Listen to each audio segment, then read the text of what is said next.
자, 그런데 최영일 네. 평론가님, 계속 이제 뭐 10시간 동안 부인했다라고 하는 것은 이미 예측된 바 아닐까요? 그렇죠. 검찰도 예측했을 거고, 예. 한웅재 부장검사도 당연히 예측했을 거고, 지금 뭐 옥에 가둬뒀다고 딱 구속 후에 만나면, 자, 제가 이제 진실을 실토하겠습니다. 뭐 일반 국민도 그런 예측을 안 했을 거예요. 이렇게는 했겠죠. 네네. 제가 이제부터 진실을 실토하겠습니다. 무죄입니다.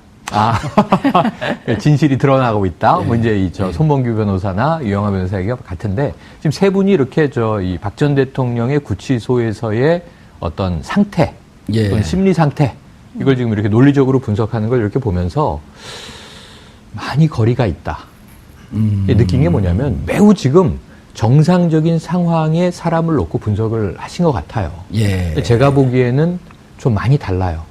저희 애들 엄마가 심리학 박사인데 오호. 제가 어깨 너머로 이렇게 본 바로는 깨알 같은 깔때기. normal psychology, 정상 심리학의 범주에서 얘기를 하신 건데 예. 그 외에 정상적으로 이 가늠할 수 없는 예, abnormal psychology. psychology가 있는 거죠. 이상 심리학이라고 하는데 이상 심리학 안에 범죄 심리학도 들어가는 거고 오호. 일탈 행동 예. 또는 여기에 뭐 우리가 사이코패스니 소시오패스니 뭐 이런 이제 부류도 들어가요.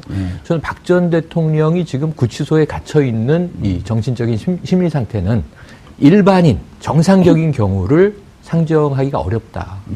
아주 어렵다.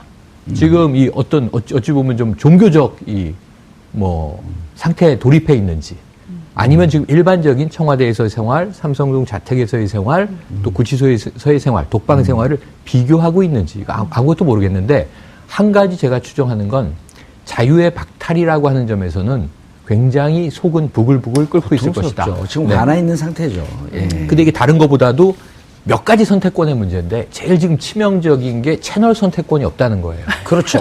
네, 가보셨으니까 이게 그 보람이 TV 법무부 교정당국에서 원 채널이잖아요. 예. 그리고 아침에 틀어주기 시작해서 밤에 끝나면 소등하고 자야 돼요. 예. 그러니까 뭐 하루 심야까지 종일 틀어주지 않습니다. 하루 종일 틀어주지 않죠. 예. 그리고 몇 주 오전에 지난 것. 2시간, 오후에 2시간, 그렇죠. 저녁에 서너 시간. 그렇죠. 이건 저밖에 모릅니다. 저녁에 뉴스만 예. 저녁에 생방송으로. 뉴스도 제한적으로. 6시 뉴스는 네. 12시 낮 뉴스를 편집해서 난 뉴스를 편집해서. 그대로 생방 안 나옵니다. 그렇죠. 절대 모든 건 생방은 없어요. 그건 굉장히 화가 날 드라마는 일이죠. 나옵니까? 드라마 나옵니다. 예. 신사의 품격 이런 거. 네. 신사의 품격 봤어요, 제가 안 해서. 그럼 지금은 그 다음 게 나오고 있겠네요. 예. 자, 그리고 또 한 가지는 이제 이 메뉴의 선택권이죠. 일일 삼식을 주는데 주는 대로 먹어야 되고 영치금을 일부 쓰면 매점에서 뭐 햄이라든가 예. 멸치조림이라든가 한 서너 가지 김이라든가 이런 거는 더 추가할 수 있는 것으로 알려졌으나 예. 그게 박 전 대통령이 평소에 누리고 먹던 식당과는 천양지차잖아요. 그러니까 우선 먹는 문제, 보는 문제, 그다음에 이 어떤 의상 선택의 문제, 올림머리와 메이크업은 뭐 고사하고 그러니까 이런 문제 때문에 사실은 굉장히 본인이 꽤 오랫동안 지켜왔던 일종의 생활의 룰이에요. 60년간을 지켜온 네, 건데요. 그걸 우리가 리추얼이라고 해요. 이게 그 개인에게는 의식적인 행위예요. 내가 아침에 일어나서 타인으로부터 전문가로부터 화장을 받는다, 머리를 올린다, 골라주는 의상을 옷을 입는다, 그리고 내가 나간다. 사람들을 만난다. 근데 이게 지금 다 허물어져 있기 때문에 지금 매우 원래도 업노멀 예. 이상 상태에 빠져 있는 분이지만 예. 더더군다나 지금 매우 패닉 상태에 있을 것이다. 네. 다음 시간에는 우리 최영일 평론가의 사모님을 한번 모셔야겠는데 박사, 심리학 박사. 이게 공무원이라서 방송에 안 나와요. 여기가 공무원들 나오는 곳이에요. 그래요? 그런가? 네, TBS 네. 교통방송, 제가 한번 전시 따로 교통방송. 타진을 해보도록 예, 하겠습니다. 알겠습니다. 한 가지는 예. 안 흐트러진 부분이 있는 것 같아요. 저는 이제 이거는 실현 가능성은 극히 낮지만 좀 기대하는 게 이게 맨날 혼자 있었잖아요, 사실 네. 박 대통령이. 그리고 사람들한테 자기 모습 아까 말씀드린 것처럼 정도 안 되면 안 보여주는 그런 스타일이잖아요. 지금도 그건 지켜주고 있거든요. 사실 최근에 저도 자꾸 심리학 용어를 쓰고 있는데 인간의 뇌 자체가 혼자 가둬져 있을 땐 정상적으로 작동할 수 없게 돼 있다는 게 최근에 연구 결과거든요. 그래서 왜 그 전쟁 포로들 같은 경우에 고문 방법 다른 거 안 쓰고 그냥 완전히 고립시켜둔 상태만 둬도 며칠을 못 견딘다는 거예요. 근데 박 전 대통령 스타일은 아주 특이하죠. 혼자 있는 것 자체를 좋아하기 때문에. 그래서 저는 가능성은 낮지만 어떻게 보면은 좀 인간적인 깨달음, 자기의 문제 이런 걸 깨닫는 것 더하기 그동안 갇혀 지내왔던 스스로의 틀을 깨는데도 어쩌면 홍고가 굉장히 도움이 되리라고 생각을 해요. 혼거. 예. 예. 일반 일반 수도하고 근데 일반 수도하고 절대 같이 못 넣습니다. 그렇죠. 예. 근데 지금 어쨌든 박 전 대통령이 수감되어 박전 있는 대통령이? 아니요. 박 전 대통령. 박 전 대통령. 박 전 대통령으로 아유, 불렸어. 아유, 왜 그러세요? 큰일 납니다. 후보도 아닌데. 쌈 붙이는 거예요.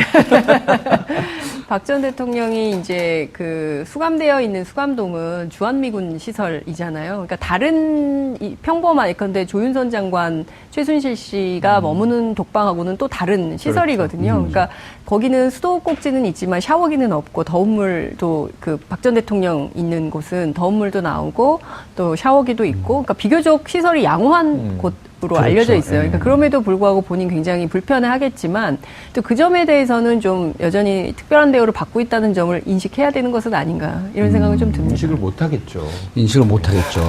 예.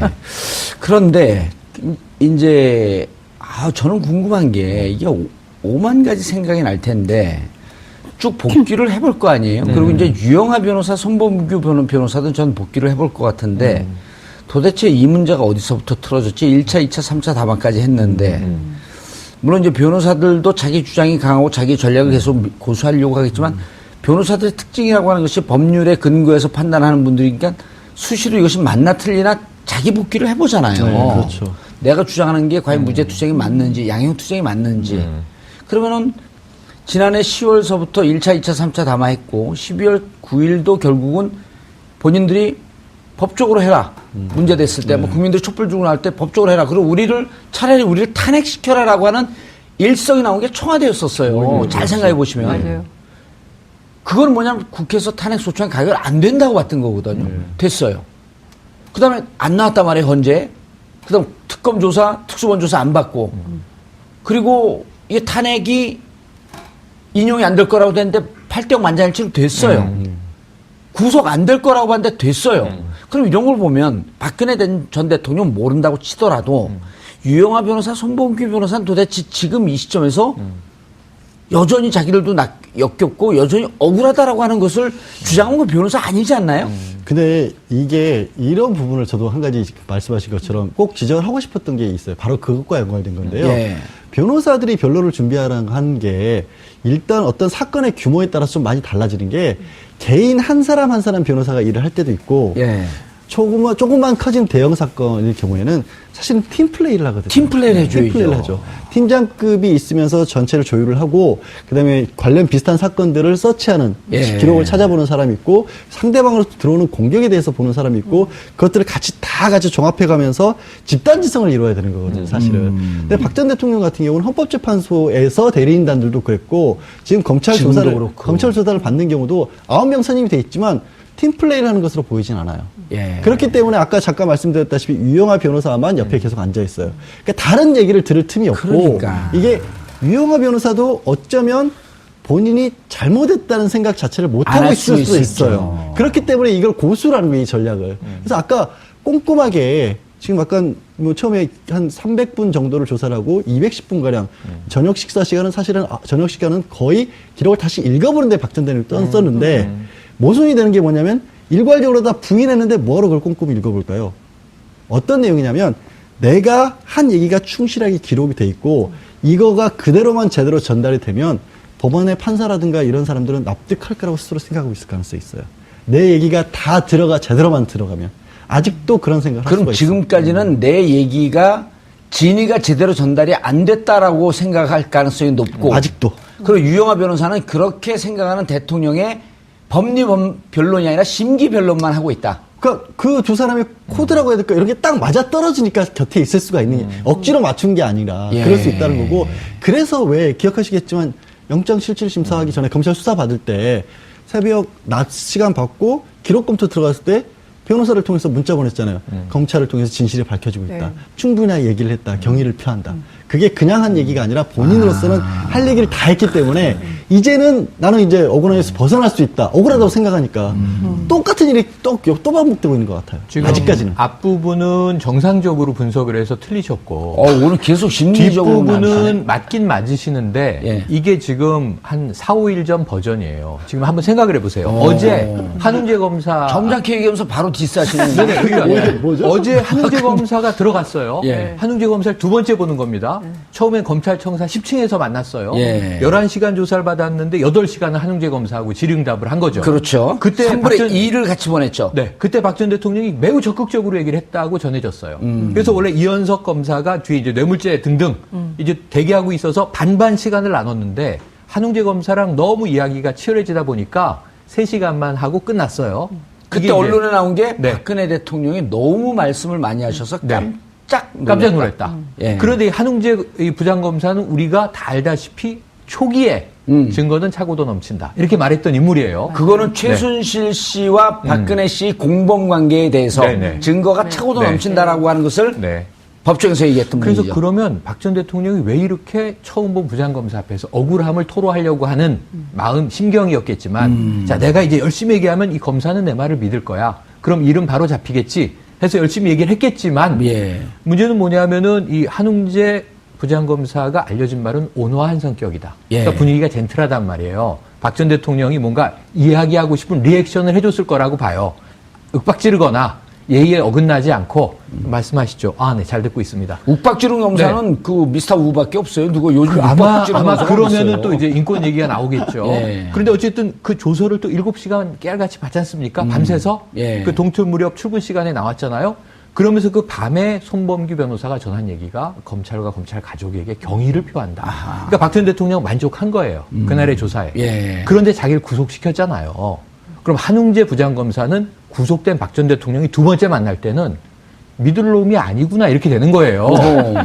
내 말을 다 들어주고 정정하 그대로 씨, 받아줬고 내가 조서까지 다 검토해서 했는데 최영일 평론가님, 네. 우리 그 제방으로 또 나가야 되니까 다시 믿을 분이 아니었구나. 믿을 인물이 아닌 거예요. 네, 그렇게 생각을 한 거예요. 네, 그래서 이 두 번째 만났을 때 경계를 할 거예요. 뭐지? 그렇게까지 내 얘기를 잘 들어주고 내가 있는 얘기 없는 얘기를 다 쏟아냈는데 예. 조서를 다 같이 검토해서 내가 또 문제가 있는 거 다 고쳤는데 예. 그런데 나를 구속시킨 그 부장검사야? 근데 여기 이제는 나를 옥에 가두고 나를 또 조사하겠다고 출장을 왔어? 그럼 두 번째 분위기는 좀 싸했을 거예요. 첫 번째랑 완전히 이제 이 비포 애프터가 달라요. 근데 전혀 정보 없이 얘기하는데 그럴싸해요. 네. 그런데다가 예. 자, 두 번째의 문제가 또 하나 있습니다. 아까 열심히 분석한 거를 또 잊고 계시는데 민낯 내린머리로 만났단 말이에요. 멘탈 붕괴죠. 이 상황에서는. 그래서 저는 이제 결론을 좀 가시죠. 좀 길어졌어. 그러네요. 그래서 결국 지금 이 박 전 대통령은 예. 혼란을 겪고 있는데 아까 말씀하신 한 달, 두 달 내에 어디로 넘어가냐면 자기 합리화 단계로 넘어가요. 내가 왜 나 자신을 꾸미지도 못하고 오늘 평론가 이 불렀지 심리학자 검사 X를 만나야 되고 구치소장은 매일 지금 면담하고 있잖아요. 예. 구치소장 처음 보는 사람인데 민낯으로 보고 싶겠습니까? 그런데 매일 만나서 뭔가 토로하고 있단 말이에요. 뭔가 심기를 물어보고 있고 여기서 자기 합리화가 어떻게 되냐면 지금 딱 정확하게 예언을 한 게 있어요. 헌재에서 대리인단이 자 예수다, 소크라테스다, 오호. 잔다르크다, 이분은 순교자다. 그럼 자기가 지금 겪고 있는 고통은 나는 무고하고 죄가 없는데 사회적으로 나에게 고통을 가하고 있어. 십자가에 난 달려 있어. 그럼 난 누구지? 그럼 나는 세인트가 돼야 되는 거죠. 자기 합리화는 그 단계로 넘어갈 거로 봐요, 저는. 예. 이 업노멀 사이칼러지의 측면에서. 그래서 지금 법적인 대응은 별로 의미가 없다. 박 전 대통령의 이 심리 상태에서는. 유영하 변호사는 아까 말씀하신 심기 관리가 맞고요. 서양희 변호사 못 믿을 사람. 아직은. 예. 한 3개월은 이 상태로 더 가야 돼요. 3개월 상태로 좀 가겠다. 별 새로운 이 전환이 없을 것으로.